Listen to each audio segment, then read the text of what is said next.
إن الحمد لله نحمده ونستعينه ونستغفره ونعوذ بالله من شرور أنفسنا ومن سيئات أعمالنا من يهده الله فلا مضل له ومن يضلله فلا هادي له وأشهد أن لا إله إلا الله وحده لا شريك له وأشهد أن محمدًا عبده ورسوله أما بعد فإن خير الحديث كتاب الله وخير الهدي هدي محمد صلى الله عليه وسلم وشر الأمور محدثاتها وكل محدثة بدعة وكل بدعة ضلالة وكل ضلالة في النار فأعوذ بالله السميع العليم من الشيطان الرجيم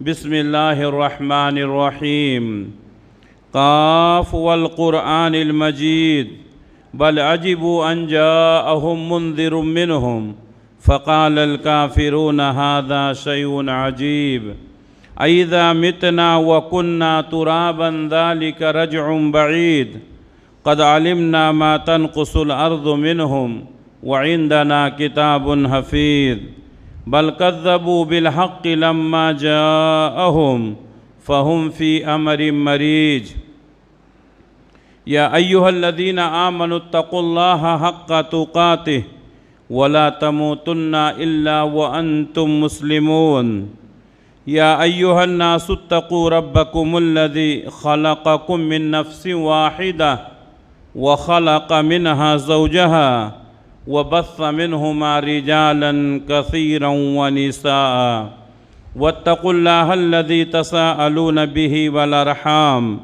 إن الله كان عليكم رقيبا يا أيها الذين آمنوا اتقوا الله وقولوا قولا سديدا يصلح لكم أعمالكم ويغفر لكم ذنوبكم ومن يطع الله ورسوله فقد فاز فوزا عظیما۔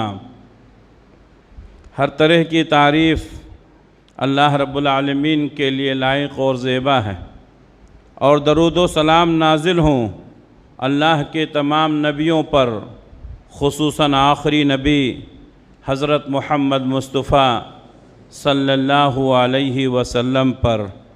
محترم حاضرین، اللہ تعالیٰ نے ہم سب کو پیدا کیا اور رشد و ہدایت کے لیے بہت سارے نبیوں، رسولوں، پیغمبروں کو بھیجا۔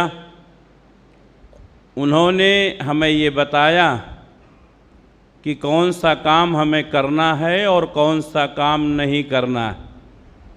ہر مسلمان کے لیے یہ جاننا ضروری ہے کہ اسے کیا کرنا ہے، اور یہ بھی جاننا ضروری ہے کہ کن چیزوں سے بچنا ہے۔ عام طور پر ہماری جو گفتگو ہوتی ہے وہ ان عناوین پر ہوتی ہے جو کرنا ہے، جن کاموں سے بچنا ہے اس پر گفتگو کم ہوتی ہے۔ اس لیے میں نے مناسب سمجھا کہ ایسے کاموں کی طرف آپ کی توجہ دلاؤں جن سے بچنا ہر مسلمان کے لیے ضروری ہے، اور وہ کام ہمارے لیے دنیا اور آخرت میں تباہی کا سبب بن سکتے ہیں۔ تو جن کاموں سے بچنا ضروری ہے ان کی فہرست بہت زیادہ ہے، لیکن آج کے خطبے میں 2-3 باتوں پر اپنی باتیں ختم کروں گا۔ وہ کام جس سے ہم کو بچنا ضروری ہے، سب سے پہلے شرک ہے۔ کوئی انسان کتنا بھی نیک کام کر لے، لیکن اپنے آپ کو اگر شرک سے نہیں بچایا ہے تو اس کے سارے اعمال برباد ہو جائیں گے۔ دنیا میں جتنے گناہ پائے جاتے ہیں ان گناہوں میں سب سے عظیم اور سب سے سنگین اگر کوئی گناہ ہے تو وہ شرک ہے۔ اسی لیے حضرت لقمان نے اپنے بیٹے کو نصیحت کرتے ہوئے فرمایا تھا، یا بنی لا تشرک باللہ ان الشرک لظلم عظیم، اے میرے بیٹے اللہ کے ساتھ کسی کو شریک نہیں کرنا، اس لیے کہ شرک عظیم ظلم ہے، شرک سب سے بڑا ظلم ہے۔ دنیا میں کوئی بھی گناہ شرک سے بڑا نہیں ہے۔ اسی طریقے سے اللہ تبارک و تعالیٰ نے فرمایا ان اللہ لا یغفر ان یشرک بہ ویغفر ما دون ذلک لمن یشاء، اللہ تبارک و تعالیٰ اس بات کو معاف نہیں کرے گا کہ اس کے ساتھ کسی کو شریک کیا جائے، ویغفر ما دون ذلک لمن یشاء، اور شرک کے علاوہ جو گناہ ہیں اللہ چاہے تو معاف کر سکتا ہے۔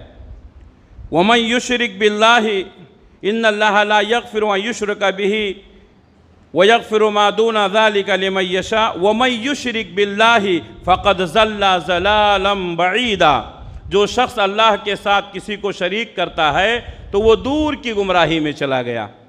یعنی اس سے بڑی گمراہی اور نہیں ہو سکتی ہے کہ اللہ کے ساتھ کسی کو شریک کیا جائے۔ یہ سورہ نساء کی آیت ہے۔ تو معلوم یہ ہوا کہ شرک ناقابل معافی گناہ ہے۔ اگر مشرک نے مرنے سے پہلے توبہ نہیں کیا تو وہ جنت میں نہیں جا سکتا ہے۔ شرک کے علاوہ جتنے گناہ ہیں اگر اللہ چاہے تو معاف کر دے اور چاہے تو سزا دینے کے بعد پھر جنت میں داخل کرے، لیکن مشرک نے مرنے سے پہلے توبہ نہیں کیا تو وہ جنت میں نہیں جا سکتا ہے۔ اللہ تبارک و تعالیٰ نے فرمایا اِنَّهُ مَن يُشْرِكْ بِاللَّهِ فَقَدْ حَرَّمَ اللَّهُ عَلَيْهِ الْجَنَّةَ وَمَأْوَاهُ النَّارُ، سورہ مائدہ کی آیت ہے۔ جو شخص اللہ کے ساتھ کسی کو شریک کرتا ہے اللہ تعالیٰ نے اس کے لیے جنت کو حرام قرار دیا ہے۔ مشرک جنت میں نہیں جا سکتا، یہ میں نہیں کہہ رہا ہوں، اللہ کا کلام کہہ رہا ہے۔ جو شخص بھی شرک کرتے ہوئے مرے گا وہ جنت میں نہیں جا سکتا ہے۔ وَمَأْوَاهُ النَّارُ، اس کا ٹھکانہ جہنم ہے، یعنی مشرک جہنم میں جائے گا۔ تو سب سے پہلے ہمیں جس گناہ سے بچنا ہے، اجتناب کرنا ہے، وہ شرک ہے۔ اللہ کے نبی صلی اللہ علیہ وسلم کو بھی اللہ تبارک و تعالیٰ نے یہی فرمایا کہ اے نبی آپ اپنے آپ کو شرک سے بچائیں۔ آپ نبی ہیں، آپ پیغمبر ہیں، آپ تمام نبیوں کے امام ہیں، آپ پوری انسانیت کے سردار ہیں، لیکن اگر آپ بھی شرک کریں گے تو اللہ آپ کے بھی تمام نیکیوں کو برباد کر دے گا۔ ہمارے نبی صلی اللہ علیہ وسلم کائنات کے امام ہیں، آپ سے افضل کوئی اس زمین پر پیدا نہیں ہوا ہے، لیکن اللہ نے فرمایا وَلَقَدْ أُوحِيَ إِلَيْكَ، آپ کی جانب یہ وحی بھیجی گئی ہے، وَإِلَى الَّذِينَ مِن قَبْلِكَ، اور آپ سے پہلے جو نبی رسول پیغمبر آئے ان تک بھی یہی وحی بھیجی گئی، لَإِنْ أَشْرَكْتَ لَيَحْبَطَنَّ عَمَلُكَ، اگر آپ شرک کریں گے تو آپ کے عمل برباد ہو جائیں گے۔ اللہ نے نبی سے کہا کہ اگر آپ شرک کریں گے تو آپ کے بھی عمل برباد ہو جائیں، ہم آپ کو بھی فرماتے ہیں، اور آپ سے پہلے جو نبی رسول پیغمبر آئے ان کو بھی ہم نے یہی کہہ دیا تھا کہ آپ اگر گناہ کریں گے، اگر آپ شرک کریں گے تو یہ شرک اتنا سنگین گناہ ہے کہ اللہ آپ کی نیکیوں کو برباد کر دے گا۔ وَلَتَكُونَنَّ مِنَ الْخَاسِرِينَ، اور آپ گھاٹا پانے والوں میں سے ہو جائیں گے، خسارہ پانے والوں میں سے ہو جائیں گے۔ تو اس طریقے سے سورہ زمر کی آیت ہے۔ اللہ تبارک و تعالیٰ نے سورہ انعام میں کئی نبیوں کا تذکرہ کیا، اولو العزم پیغمبروں کا تذکرہ کیا، اور ان تمام نبیوں کا تذکرہ کرنے کے بعد اللہ نے فرمایا وَلَوْ أَشْرَكُوا لَحَبِطَ عَنْهُمْ مَا كَانُوا يَعْمَلُونَ، اگر یہ تمام کے تمام نبی جو بڑے بڑے نبی ہیں، بڑے بڑے پیغمبر ہیں، وَلَوْ أَشْرَكُوا، انہوں نے بھی اگر شرک کیا ہوتا، لَحَبِطَ عَنْهُمْ مَا كَانُوا يَعْمَلُونَ، تو اللہ تبارک و تعالیٰ ان کے تمام اعمال کو برباد کر دیتا۔ سورہ انعام کی آیت۔ اللہ کے نبی صلی اللہ علیہ وسلم نے فرمایا مَن مَاتَ يُشْرِكْ بِاللَّهِ، جو شخص اس حال میں مرا کہ اللہ کے ساتھ شریک کرتا تھا، دخل النار، وہ جہنم میں جائے گا۔ تو سب سے پہلے ہمیں اپنے آپ کو جس گناہ سے بچانا ہے وہ کون سا گناہ ہے؟ شرک ہے۔ شرک سے بڑا کوئی گناہ دنیا میں نہیں ہے، لیکن ہم دیکھتے ہیں کہ ہمارے درمیان شرک کے مظاہر ہیں۔ میں آپ کو یہ بات بتا دوں کہ یہ باتیں صرف اہل حدیث علماء ہی بتا سکتے ہیں، دوسرا کوئی عالم نہیں بتائے گا۔ اس لیے کہ جو دوسرے مسالک ہیں ان کے یہاں کسی نہ کسی طریقے سے شرک موجود ہے. شرک پر وہ گفتگو نہیں کر سکتے ہیں، یا اگر شرک پر گفتگو کریں گے تو صرف موٹی موٹی باتیں کریں گے، ایکسپلین کر کے اس کی تفصیل نہیں بیان کریں گے. ہمارے درمیان جو شرک کے طریقے رائج ہیں، جو مظاہر ہیں، وہ میں آپ کو بتاؤں. بہت سارے لوگ غیر اللہ کو سجدہ کرتے ہیں. غیر اللہ کو سجدہ کرنا حرام ہے، وہ کسی بھی شکل میں ہو، زندہ ہو یا مردہ. اللہ کے نبی صلی اللہ علیہ وسلم نے فرمایا کہ اگر کسی اور کو سجدہ کرنا جائز ہوتا اللہ کے علاوہ تو میں بیوی کو حکم دیتا کہ اپنے شوہر کو سجدہ کرے، لیکن اللہ کے علاوہ کسی اور کو سجدہ کرنا جائز نہیں ہے. ہم غیروں کی بات نہیں کرتے ہیں. مسلمانوں کا ایک بڑا طبقہ ہے جو غیر اللہ کو سجدہ کرتا ہے، زندوں کو بھی کرتا ہے، مردوں کو بھی کرتا ہے. یہ شرک ہے. اگر ہماری مسجد میں کوئی شخص بیٹھا ہے، مرد ہو یا عورت، جس نے غیر اللہ کو سجدہ کیا ہے تو اس کو چاہیے کہ وہ توبہ کر لے، کیونکہ مشرک کے اوپر جنت حرام ہے، غیر اللہ کو سجدہ کرنا حرام ہے. اسی طریقے سے بہت سارے لوگ غیر اللہ کے سامنے، چاہے وہ زندہ ہو یا مردہ، اس کی تعظیم کرتے ہوئے کھڑے ہو جاتے ہیں. اللہ کے نبی صلی اللہ علیہ وسلم نے منع فرمایا ہے کسی کی تعظیم میں صف بستہ کھڑے ہونا، ہاتھ باندھ کر کھڑے ہونا، اس کی تعظیم میں کھڑے ہونا، یہ حرام ہے. اللہ کے نبی صلی اللہ علیہ وسلم نے فرمایا جو شخص اس بات کو پسند کرتا ہے کہ لوگ اس کے سامنے بت بنے کھڑے رہیں، وہ اپنا ٹھکانہ جہنم میں بنا لے. آج ہمارے کتنے مسلمان ہیں جو غیر اللہ کے در پر حاضری دیتے ہیں اور ٹھیک اسی طریقے سے کھڑے ہوتے ہیں جیسے اللہ کے سامنے نماز میں کھڑے ہوتے ہیں. اللہ نے فرمایا وَقُومُوا لِلَّهِ قَانِتِينَ، اللہ کے لیے قانتین، یعنی یکسو ہو کر کے صرف اللہ کے سامنے کھڑا ہوا کرو. کسی اور کے سامنے عظمت کے طور پر کھڑے ہونا، اس کی تعظیم کرتے ہوئے کھڑا ہونا، یہ حرام ہے. بہت سارے لوگ زندہ اور مردہ کے سامنے ایسی حرکتیں کرتے ہیں. اسی طریقے سے غیر اللہ سے مدد مانگنا، مسلمانوں کا ایک بڑا طبقہ ہے جو غیر اللہ سے مدد مانگتا ہے اور ان بزرگوں کو یاد کرتا ہے جو دنیا سے چلے گئے ہیں. کوئی بھی انسان ایسا نہیں ہے جو مرنے کے بعد آپ کی مدد کر سکتا ہے. مرے ہوئے لوگوں سے مدد مانگنا، ان کے نام کو پکارنا، مصیبتوں پریشانیوں میں ان کو مدد کے لیے پکارنا، یہ حرام ہے، یہ شرک ہے. اسی طریقے سے بعض لوگ غیر اللہ کے نام پر نظر و نیاز کرتے ہیں. آج فلاں کے نام کا لنگر تقسیم ہو رہا ہے، آج فلاں کے نام پر بکرا ذبح کیا جا رہا ہے، آج فلاں کے نیاز کی تقسیم ہے. یہ ساری چیزیں شرک ہیں. اللہ کے علاوہ کسی اور کے نام پر جانور ذبح کرنا حرام ہے. اللہ کے علاوہ کسی اور کے نام پر لنگر تقسیم کرنا حرام ہے. اللہ کے علاوہ کسی اور کے نام پر قربانی کرنا، جانور کا ذبیحہ پیش کرنا حرام ہے. مسلمانوں کا ایک بڑا طبقہ ہے جو غیر اللہ کے نام پر ذبیحہ پیش کرتا ہے، اپنے بزرگوں کے نام پر لنگر تقسیم کرتا ہے. یہ ساری چیزیں حرام ہیں. اسی طریقے سے مسلمانوں میں ایک بہت بڑا مسئلہ ہے تعویذ لٹکانا. ہماری مسجدوں میں بھی بہت سارے لوگ آتے ہیں، گلے میں تعویذ، ہاتھ میں تعویذ، کمر میں تعویذ. تعویذ لٹکانا حرام ہے، شرک ہے. ہمارے نبی نے فرمایا من تعلق تمیمۃ فقد اشرک، جس نے تعویذ کو لٹکایا اس نے شرک کیا. کتنے مسلمان ایسے ہیں پیر میں کالا دھاگا، گلے میں کالا دھاگا، بچوں کے پیر میں کالا دھاگا، دفع بلیات سے بچنے کے لیے، نظر بد سے بچنے کے لیے یہ طریقہ استعمال کرتے ہیں. یہ شرک ہے.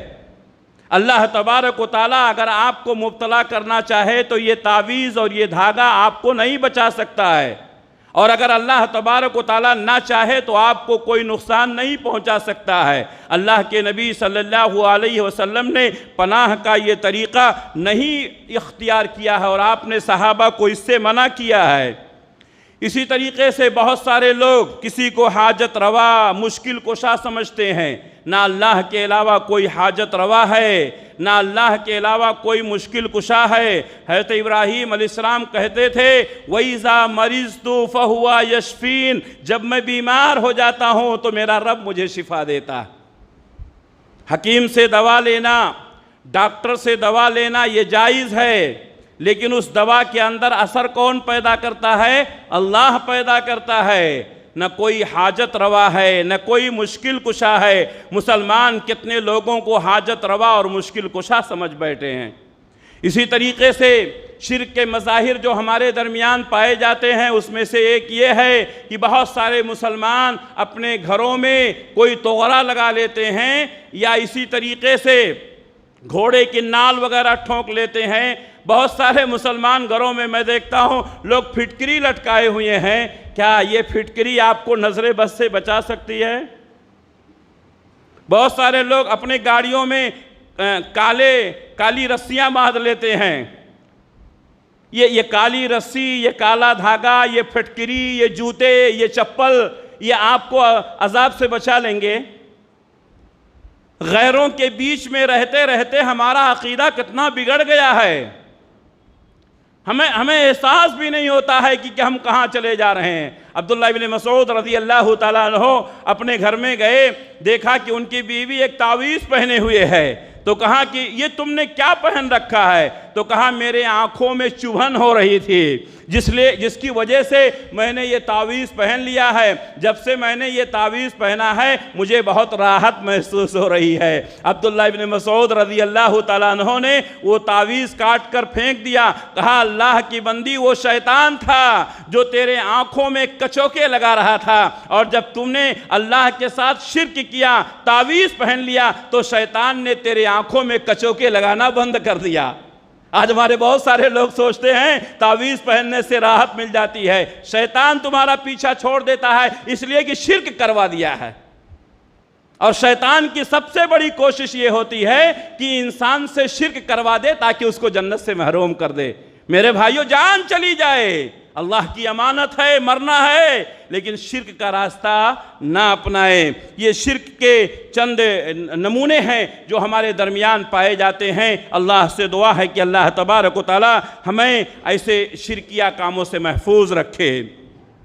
دوسری چیز جس سے ہمیں بچنا ضروری ہے، بدعات و خرافات. آج دین کے نام پر لوگ کیسی بدعتیں کرتے ہیں. آج دین کے نام پر لوگ کیسی چیزیں ایجاد کیے ہوئے ہیں، جبکہ آج سے 1400 سال پہلے اللہ تبارک و تعالیٰ نے دین کو مکمل کر دیا. اللہ کے نبی صلی اللہ علیہ وسلم عرفات کے میدان میں ہیں، آپ خطبہ دے رہے ہیں. قرآن مجید کی وہ مشہور آیت الیوم اکملت لکم دینکم واتممت علیکم نعمتی ورضیت لکم الاسلام دینا، یہ مشہور آیت اتری. آج کے دن ہم نے تمہارے دین کو مکمل کر دیا ہے، اور تمہارے اوپر اپنی نعمت کو مکمل کر دیا ہے، اور تمہارے لیے اسلام کو بطور دین پسند کر لیا ہے. آج سے 1400 سال پہلے دین مکمل ہو چکا ہے. اب اس میں سے کوئی چیز نکالی نہیں جا سکتی ہے، اس میں کوئی چیز ڈالی نہیں جا سکتی ہے. اگر کوئی شخص بدعات کر رہا ہے، دین میں کوئی نئی چیز داخل کر رہا ہے، تو اس کو معلوم ہونا چاہیے کہ اس کا عقیدہ یہ ہے کہ دین مکمل نہیں تھا. دین مکمل نہیں تھا. حضرت عمر بن خطاب رضی اللہ تعالیٰ عنہ سے کسی نے کہا کہ تمہارے قرآن میں ایک ایسی آیت ہے، اگر وہ آیت ہمارے یہاں اتری ہوتی تو ہم اس کو جشن کا دن مناتے. کہا وہ کون سی آیت ہے؟ مجھے معلوم ہے، وہ قرآن مجید کی یہی آیت ہے الیوم اکملت لکم دینکم واتممت علیکم نعمتی ورضیت لکم الاسلام دینا. مجھے معلوم ہے عرفہ کا دن تھا، اللہ کے نبی صلی اللہ علیہ وسلم میدان عرفات میں تھے اور آپ خطبہ دے رہے تھے. آلریڈی وہ ہمارے لیے عید کا دن ہے. میرے بھائیوں، تو اس طریقے سے دین مکمل ہو چکا ہے. دین میں کوئی چیز ایڈ نہیں کیا جا سکتا ہے. حضرت ارباز ابن ساریہ رضی اللہ تعالیٰ عنہ کی مشہور حدیث کہتے ہیں پیارے نبی نے ہم کو نماز پڑھائی، نماز کے بعد واعظ و نصیحت کیا. واعظ و نصیحت اتنا بلیغ تھا کہ لوگوں کے دلوں میں اتر گیا، لوگوں کی آنکھوں سے آنسو جاری ہو گئے، لوگ ہچکیاں لینے لگے. ایسا محسوس ہو رہا تھا کہ امام کائنات اب ہم سے رخصت ہونے والے ہیں. ارباز ابن ساریہ رضی اللہ تعالیٰ عنہ کہتے ہیں اے اللہ کے رسول ایسا لگ رہا ہے کہ آپ الوداعی خطبہ دے رہے ہیں، آپ نے اتنا بلیغ خطبہ دیا ہے۔ پیارے نبی نے فرمایا مَن یعش منکم بعدی فسیری اختلافا کثیرا، تم میں سے جو شخص زندہ رہے گا وہ دیکھے گا کہ اختلافات بہت رونما ہو جائیں گے، دین کے نام پر لوگ اختلافات کریں گے۔ مَن یعش منکم بعدی فسیری اختلافا کثیرا، بہت زیادہ اختلاف پائے جاؤ گے۔ فعلیکم بسنتی وسنت الخلفاء الراشدین المہدیین، تو تمہارے لیے ضروری ہے کہ ہماری سنت کو مضبوطی سے پکڑ لینا، خلفائے راشدین کی سنتوں کو مضبوطی کے ساتھ پکڑ لینا۔ وَإِيَّاكُمْ وَمُحْدَثَاتِ الْأُمُورِ، نئے نئے کاموں کو نکالنے سے بچنا۔ فَإِنَّ كُلَّ مُحْدَثَةٍ بِدْعَةٍ، ہر وہ کام جو دین میں نیا نکالا جائے وہ بدعت ہے۔ وَكُلُّ بِدْعَةٍ ضَلَالَةٍ، اور ہر بدعت ضلالت ہے، اور ہر ضلالت انسان کو کہاں لے جانے والی ہے؟ جہنم میں لے جانے والی۔ ہمارے نبی صلی اللہ علیہ وسلم جو بھی خطبہ دیتے تھے، آپ صلی اللہ علیہ وسلم کا کوئی خطبہ بھی ایسا نہیں ہے جس میں آپ نے اپنی امت کو متنبہ نہ کیا ہو بدعات سے بچنے کے لیے۔ آپ جو بھی خطبہ پڑھتے ہیں کیا سنتے ہیں؟ اما بعد فإن خیر الحدیث کتاب اللہ وخیر الہدی ہدی محمد صلی اللہ علیہ وسلم وشر الامور محدثاتها وکل محدثۃ بدعہ وکل بدعۃ ضلالہ وکل ضلالۃ فی النار۔ ہر خطبے میں یہ بات کہی جاتی ہے کہ دین میں جو نئے کام نکالے جائیں وہ بدعت ہے، بدعت گمراہی ہے، گمراہی انسان کو کہاں لے جانے والی ہے؟ جہنم میں لے جانے والی ہے۔ اس لیے بدعات سے اجتناب کریں۔ حضرت عائشہ صدیقہ رضی اللہ تعالیٰ عنہ کہتی ہیں اللہ کے نبی صلی اللہ علیہ وسلم نے فرمایا من احدث فی امرنا ھذا ما لیس منہ فہو رد، جس نے ہمارے دین میں کوئی ایسا کام ایجاد کیا جو دین کا حصہ نہیں ہے، فَهُوَ رَدٌ، تو وہ رد ہے، اس کو قبول نہیں کیا جائے گا، اس کو ریجیکٹ کر دیا جائے گا۔ معلوم یہ ہوا کہ دین میں بدعاتوں کی گنجائش نہیں ہے۔ آج بہت سارے مسلمان بدعاتوں میں پڑ گئے ہیں، دین کے نام پر، تقرب الہی کے نام پر، صوفیت کے نام پر، اور پتہ نہیں کس کس نام پر لوگوں نے مختلف قسم کی بدعتیں ایجاد کر دی ہیں۔ ایسے بدعتیوں کو معلوم ہونا چاہیے کہ قیامت کے دن وہ حوض کوثر کا جام نہیں پی پائیں گے۔ پیارے نبی صلی اللہ علیہ وسلم فرماتے ہیں محشر کے میدان میں میرے امتی آئیں گے اور میں اپنے امتیوں کو کوثر کا جام پلاؤں گا۔ میری مدد کے لیے میرے دونوں ساتھی ابو بکر صدیق اور عمر فاروق بھی ہوں گے، ہمارے سارے امتی آئیں گے، ہم سب کو ان کو کوثر کا جام پلائیں گے۔ صحابہ نے پوچھا اے اللہ کے رسول آپ کیسے پہچانیں گے کہ یہ آپ کے امتی ہیں؟ پیارے نبی نے فرمایا غرم محجلین من اثر الوضوء، ہماری امت کے اعضائے وضو چمک رہے ہوں گے، جو ہم وضو کرتے ہیں چہرے چمکتے ہوں گے، ہاتھ چمکتے ہوں گے، پیر چمکتے ہوں گے۔ یہ امت محمدیہ کی پہچان ہوگی، جو اس بات کی دلیل ہوگی کہ یہ امت محمدیہ کے لوگ ہیں۔ لوگ جائیں گے کوثر کا جام پئیں گے، پیارے نبی اپنے ہاتھوں سے پلائیں گے، حضرت ابو بکر بھی پلائیں گے، حضرت عمر رضی اللہ تعالی عنہما بھی پلائیں گے، سارے امتیوں کو کوثر کا جام ملے گا، لیکن بدعتی کوثر کا جام نہیں پائے گا۔ کیوں؟ پیارے نبی صلی اللہ علیہ وسلم فرماتے ہیں کہ کچھ میرے امتی آ رہے ہوں گے، مجھ سے قریب ہو جائیں گے، میں دیکھوں گا فرشتے ان کو ڈھکیل کر پیچھے کر رہے ہیں، میں فرشتوں سے کہوں گا آنے دو، یہ تو میرے امتی ہیں، ان کے اعضائے وضو چمک رہے ہیں۔ فرشتے کہیں گے اے اللہ کے رسول آپ کو معلوم نہیں ہے دنیا سے چلے آنے کے بعد ان لوگوں نے آپ کے دین کو بدل دیا تھا، نئی نئی چیزیں داخل کر دی تھی۔ پیارے نبی کہیں گے سحقن سحقن لمن غیر آبادی، ایسے لوگوں کو دور بھگا دو جنہوں نے ہمارے دین کو بدل دیا تھا، جنہوں نے دین میں نئی نئی باتیں ڈال دی تھی۔ بدعتی کوثر کا جام نہیں پی سکیں گے۔ میرے بھائیوں سب کو توبہ کی توفیق ہو جاتی ہے، چور کو توبہ کی توفیق ہو جاتی ہے، زانی کو توبہ کی توفیق ہو جاتی ہے، قاتل کو توبہ کی توفیق ہوتی ہے، بدعتی کو توبہ کی توفیق نہیں ہوتی ہے۔ آپ سوچئے کتنا سنگین معاملہ ہے۔ بدعتی کبھی توبہ نہیں کرتا ہے، کیوں؟ اس لیے کہ وہ بدعت کو نیکی سمجھتا ہے، اور جب نیکی سمجھے گا تو توبہ کیوں کرے گا؟ آج دین کو لوگوں نے بدل دیا ہے، سنتوں کے نام پر بدعتوں کا عروج ہے۔ اللہ اکبر، اللہ ہم سب کی حفاظت فرمائے۔ بدعتی کو توبہ کی توفیق نہیں ہوتی ہے، اس لیے اپنے آپ کو بدعتوں سے بچاؤ۔ ایاکم ومحدثات الامور، پیارے نبی نے فرمایا دین میں نئے نئے کاموں کے ایجاد کرنے سے بچو۔ کیوں؟ اس لیے کہ دین میں جو نیا کام ڈالا جائے وہ بدعت ہے، بدعت گمراہی ہے، گمراہی انسان کو جہنم میں لے جانے والا ہے۔ بدعتوں کے چند مظاہر جو ہمارے درمیان ہیں، جس کو لوگ نیکی سمجھتے ہیں، اللہ کے نبی صلی اللہ علیہ وسلم نے فرمایا کہ اذان سنو تو اذان کے جواب دو۔ جس نے اذان کا جواب دیا، اذان کے بعد کیا کرنا ہے؟ درود پڑھنا ہے۔ اللہم صلی علی محمد وعلی آل محمد کما صلیت علی ابراہیم وعلی آل ابراہیم انک حمید مجید۔ اس کے بعد دعا پڑھنی ہے، اللہم رب ہذہ الدعوۃ التامہ۔ طریقہ یہی ہے، پہلے اذان، پھر درود، پھر دعا۔ لیکن آج بہت سارے لوگ کیا کرتے ہیں؟ اذان سے پہلے درود پڑھتے ہیں۔ بدعت ہے۔ درود پڑھنا گناہ نہیں ہے، جہاں پڑھنا چاہیے وہاں پڑھنا ہے۔ بہت سارے لوگ کہتے ہیں اہل حدیث درود پڑھنے سے بھی منع کرتے ہیں، نعوذ باللہ من ذالک۔ ہم درود پڑھنے سے منع کریں گے؟ ایک بار کوئی آدمی درود پڑھتا ہے تو اس کو 10 نیکی ملتی ہے، اس کے 10 گناہ معاف ہوتے ہیں، اس کا 10 درجہ بلند ہوتا ہے۔ ہم یہ بتاتے ہیں کہ درود پڑھنا کہاں ہے؟ جہاں ہمارے نبی نے پڑھا ہے وہیں پڑھنا ہے، آگے نہیں بڑھنا ہے۔ بہت سارے لوگ کیا کرتے ہیں؟ آگے بڑھ جاتے ہیں۔ اذان کے بعد درود پڑھنا سنت ہے، اذان سے پہلے درود پڑھنا بدعت ہے۔ یہ بدعت ہمارے درمیان رائج ہے۔ اسی طریقے سے نبی صلی اللہ علیہ وسلم کی پیدائش، آپ صلی اللہ علیہ وسلم دنیا میں کتنے سال تک رہے؟ 60 پر 3 سال، 63 سال۔ کبھی آپ نے اپنی پیدائش پر خوشی منائی؟ کبھی نہیں۔ آپ کے بعد آپ کے صحابہ ابو بکر صدیق، عمر فاروق، عثمان غنی، علی مرتضیٰ، امام حسن حسین، جن کو لوگ بہت زیادہ بڑھاتے ہیں، انہوں نے کبھی منایا؟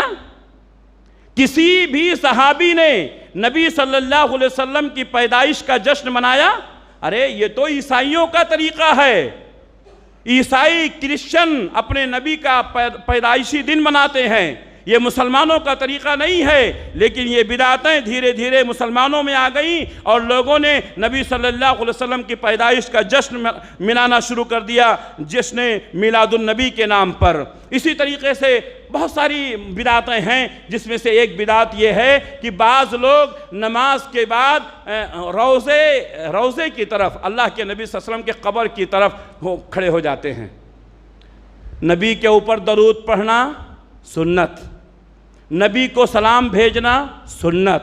درود و سلام پڑھنے سے ثواب ملتا ہے، درود و سلام پڑھنے سے گناہ معاف ہوتے ہیں، درود و سلام پڑھنے سے درجہ بلند ہوتا ہے۔ یہ عقیدہ ہے ہمارا، لیکن طریقہ غلط نہ اپنایا جائے۔ جو طریقہ ہے اسی طریقے سے کیا جائے۔ ہماری نماز اس وقت مکمل نہیں ہوتی ہے جب تک کہ ہم سلام پھیرنے سے پہلے درود نہ پڑھ لیں۔ لیکن نماز کے بعد روضے کی طرف، نبی کے قبر کی طرف ہاتھ باندھ کر کھڑے ہونا اور صلاۃ و سلام پڑھنا، یہ صحابہ کا طریقہ نہیں ہے۔ محبتیں دل میں ہونی چاہیے۔ لو کان حبک صادقا لاطعتہ ان المحب لمن یحب مطیع۔ اگر تمہاری محبت سچی ہوتی تو نبی کی پیروی کرتے، اس لیے کہ جو جس سے محبت کرتا ہے اس کی پیروی کرتا ہے۔ یہ طریقہ لوگوں نے اپنایا، یہ غلط ہے۔ تو صلاۃ و سلام پڑھنا اپنے طریقے پر جو صحابہ سے ثابت نہیں ہے، یہ غلط ہے۔ اس کے علاوہ بھی بہت سارے طریقے بدعات و خرافات کے ہمارے درمیان رائج ہیں، ہمیں ان سے بچنے کی ضرورت ہے۔ تیسری بات جس سے ہمیں بچنا ہے، نبی کی مخالفت۔ آج لوگ دین کو لوگوں نے ایک کھلونا بنا لیا ہے، ہم جو چاہتے ہیں کرتے ہیں۔ شادی بیاہ کا معاملہ ہو، عبادات کا معاملہ ہو، تجارت کا معاملہ ہو، تمام معاملات میں ہم اپنی مرضی کی زندگی گزارنا چاہتے ہیں، نبی سے آگے بڑھنا چاہتے ہیں۔ جو لوگ نبی کی مخالفت کرتے ہیں وہ سن لیں، اللہ تبارک و تعالیٰ نے فرمایا وَمَن يُشَاقِقِ الرَّسُولَ مِن بَعْدِ مَا تَبَيَّنَ لَهُ الْهُدَى وَيَتَّبِعْ غَيْرَ سَبِيلِ الْمُؤْمِنِينَ نُوَلِّهِ مَا تَوَلَّى وَنُصْلِهِ جَهَنَّمَ وَسَاءَتْ مَصِيرًا۔ جو نبی کی مخالفت کرے گا حق واضح ہونے کے باوجود، اور مومنوں کے طریقے سے ہٹ کر کوئی نیا طریقہ نکالے گا، ہم اس کو ادھر ہی جانے دیں گے جدھر جا رہا ہے۔ وَنُصْلِهِ جَهَنَّمَ وَسَاءَتْ مَصِيرًا، اور ہم اس کو جہنم میں ڈال دیں گے، اور جہنم بہت بری جگہ ہے۔ نبی کی مخالفت سے انسان جنت سے محروم ہو جاتا ہے، نبی کی مخالفت سے انسان جہنم میں پہنچ جاتا ہے۔ آج کتنے لوگ ہیں جو نبی صلی اللہ علیہ وسلم کی مخالفت کرتے ہیں۔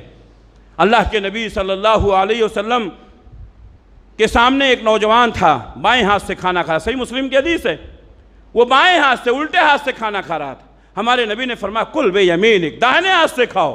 اس نے کہا نہیں، میں داہنے ہاتھ سے نہیں کھا سکتا ہوں، لا استطیع، میں داہنے ہاتھ سے کھانے کی طاقت نہیں رکھتا ہوں۔ ہمارے نبی نے فرمایا تو رکھے گا بھی نہیں، تو رکھے گا بھی نہیں۔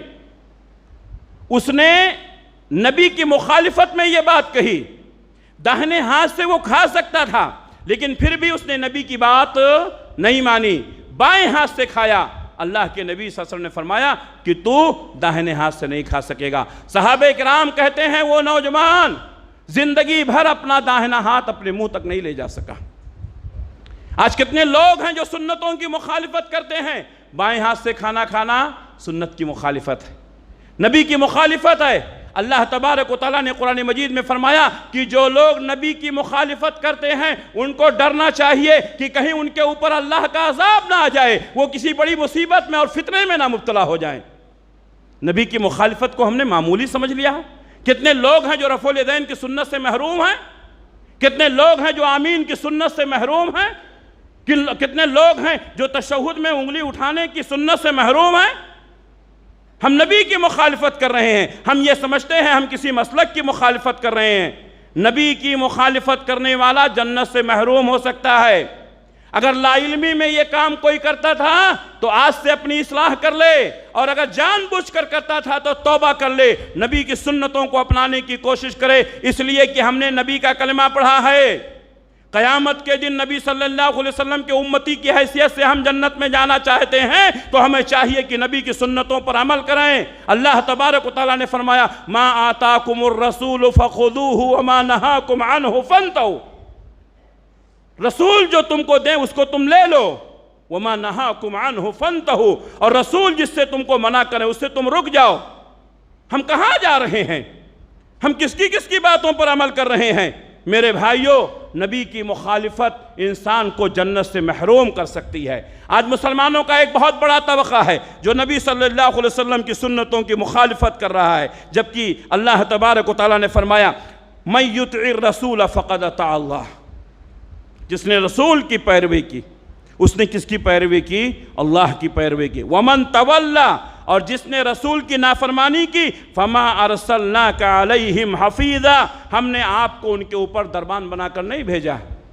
جو آپ کی بات مانتے ہیں ٹھیک ہے، جو نہیں مانتے ہیں ان کا انجام قیامت کے دن دیکھا جائے گا۔ میرے بھائیوں، پیارے نبی صلی اللہ علیہ وسلم نے فرمایا مَنْ عَطَانِي فَقَدْ اطاع اللَّہ، جس نے میری پیروی کی، میری بات مانی، میری نہیں اللہ کی مانی۔ اللہ اکبر۔ نبی کے پیچھے چلنے سے جنت ملتی ہے، نبی کے پیچھے چلنے سے کامیابی ہوتی ہے، نبی کے پیچھے چلنے سے ہم حقیقی مسلمان ہوتے ہیں۔ نبی کی مخالفت کرنے سے انسان جنت سے محروم ہو جاتا ہے، ایمان سے محروم ہو جاتا ہے۔ نبی صلی اللہ علیہ وسلم کی سنتوں کی مخالفت کرنے کی وجہ سے وہ جہنمی ہو سکتا ہے، کیونکہ اللہ تبارک و تعالیٰ نے فرمایا ہم اس کو ادھر ہی جانے دیں گے جدھر وہ جا رہا ہے، وَنُصْلِهِ جَهَنَّمَ، اور ہم اس کو جہنم میں ڈال دیں گے۔ حق بات واضح ہونے کے بعد قبول کرنا ضروری ہے۔ آج حالت کیا ہے؟ ہم نبی کی حدیث بتاتے ہیں، ہم نبی کی سنت بتاتے ہیں، لوگ کیا کرتے ہیں؟ نہیں، ہمارے امام صاحب نے کیا کہا ہے؟ امام کا رتبہ نبی سے بڑا ہے، اور اس کے بعد کہتے ہیں اماموں کی گستاخی کرتے ہیں۔ اللہ کی قسم ہم کسی امام کی گستاخی نہیں کرتے ہیں، لیکن جب تم نبی کی گستاخی کرتے ہو ہمارا ایمانی جوش ہمیں خاموش نہیں رہنے دیتا ہے کہ امتی کہتے ہوئے نبی کی مخالفت کی جائے۔ میرے بھائیوں، نبی کی بات کو ٹھکرا دیتے ہو اور کہتے ہو ہم اماموں کی تعظیم کرتے ہیں، یہ کیسی بے وفائی ہے، یہ کیسی سوچ ہے؟ نبی کی مخالفت کرنے والا امام کا ہو سکتا ہے، وہ کسی کا نہیں ہو سکتا ہے۔ وہ اپنے مسلک کو بچانے کے لیے ایسا کر رہا ہے۔ نبی کی مخالفت کرنے والا کسی کا نہیں ہو سکتا ہے۔ میرے بھائیوں، اگر کامیابی چاہتے ہیں تو نبی کی پیروی کریں۔ نبی کی پیروی سے دنیا اور آخرت میں کامیابی ملتی ہے۔ جو نبی کی مخالفت کرتا ہے نہ دنیا میں کامیاب ہوگا نہ آخرت میں کامیاب ہوگا۔ میرے بھائیوں، آج بہت سارے لوگ ہیں، نبی کی سنتیں بتائی جاتی ہیں، نبی کی حدیثیں بتائی جائیں، لیکن مسلکی عینق، مسلکی حد بندیاں، توڑ دو ان مسلکی حد بندیوں کو۔ اللہ کی قسم، قبر میں آپ کو اکیلے جواب دینا ہوگا، کوئی آپ کی مدد کے لیے نہیں آئے گا۔ جب اللہ تبارک و تعالیٰ فرشتوں کو بھیجے گا اور فرشتے 3 سوال کریں گے، رب کے بارے میں، نبی کے بارے میں، دین کے بارے میں۔ نبی کے بارے میں جب سوال کیا جائے گا، کون سا منہ لے کر کے جواب دو گے؟ اگر چاہتے ہو کہ زندگی کامیاب گزرے، نبی کی اطاعت میں آ جاؤ۔ نبی کی غلامی سے انسان کو حقیقی آزادی ملتی ہے۔ چھوڑ دو غلامی کے بندھنوں کو، توڑ دو میرے بھائی دیو، مسلکی حد بندیوں کو توڑ دو، آ جاؤ دین کی طرف، آ جاؤ کتاب اللہ و سنت رسول کی طرف۔ یہی کتاب اللہ و سنت رسول ہے جو دنیا میں ہم کو عزت دے سکتا ہے اور آخرت میں بھی دے سکتا ہے۔ حضرت عمر بن خطاب رضی اللہ تعالیٰ عنہ کہا کرتے تھے، لا عز لنا الا بالاسلام، ہم کو صرف اسلام سے عزت مل سکتی ہے۔ اور اسلام کیا ہے؟ اللہ کی کتاب اور نبی کا فرمان۔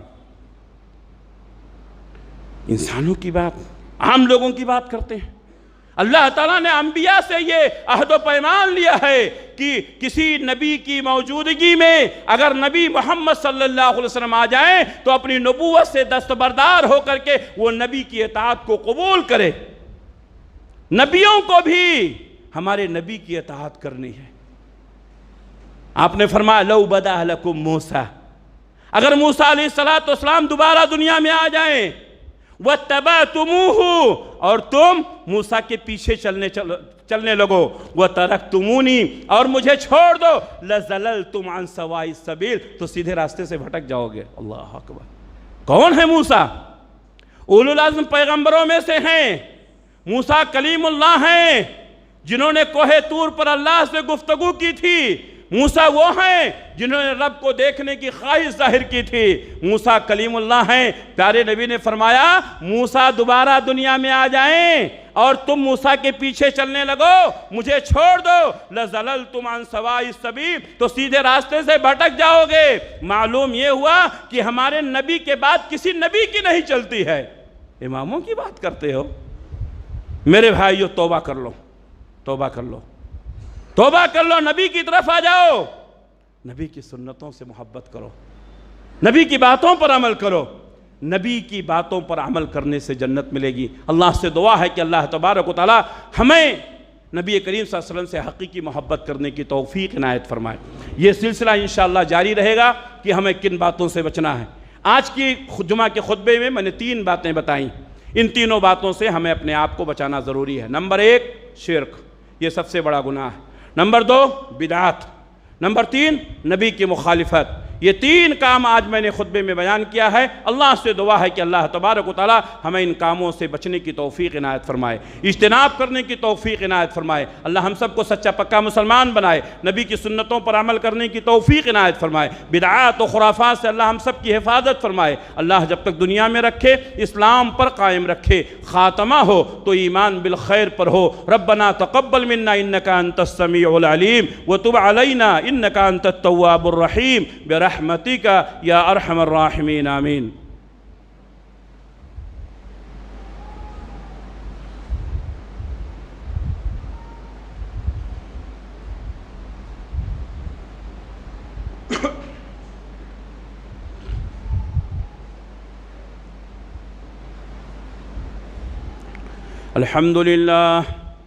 الحمد لله نحمده ونستعينه ونستغفره ونعوذ بالله من شرور أنفسنا ومن سيئات أعمالنا، من يهده الله فلا مضل له ومن يضلله فلا هادي له، وأشهد أن لا إله إلا الله وحده لا شريك له، وأشهد أن محمدًا عبده ورسوله، أما بعد فإن خير الحديث كتاب الله، وخير الهدي هدي محمد صلى الله عليه وسلم، وشر الأمور محدثاتها، وكل محدثة بدعة، وكل بدعة ضلالة، وكل ضلالة في النار۔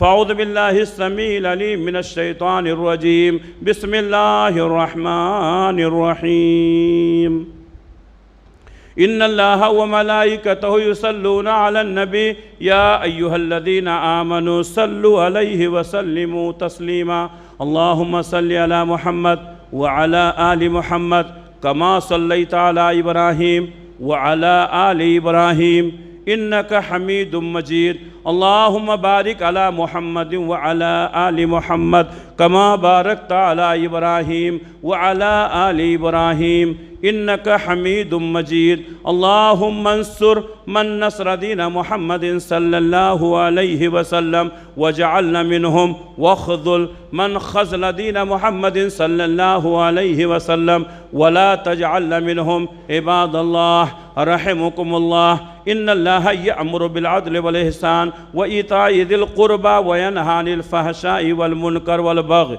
يعظكم لعلكم تذكرون اذكروا الله يذكركم ودعوه يستجب لكم ولذكر الله أكبر واقيموا الصلاة